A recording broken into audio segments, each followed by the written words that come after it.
Hi, now I'm going to show you how to use quick access to or can use shortcut menu. Okay, so you go Excel, you can see here this is called a quick access toolbar. Okay, quick access toolbar. This quick access toolbar you can use it for creating a different um, shortcut menus. For example, I'm going to do a shortcut menu for you go here, customize quick access toolbar, new, and you can create a new command. See, okay, more comments. I'm going to create.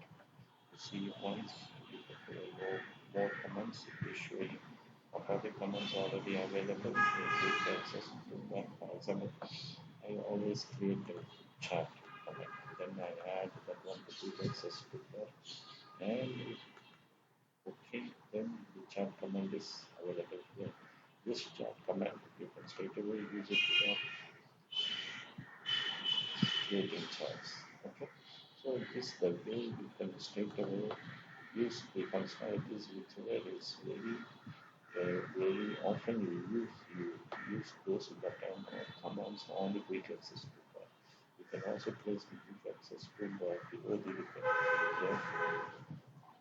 or you can above the record. Okay, this is the way you can create a new menus for your purpose. If any command which is not needed, you can straight away remove it from here. Go here, open one new file, to and maybe create chart and keep it. See, maybe create chart is there. So this is the way you can use the quick access. Okay.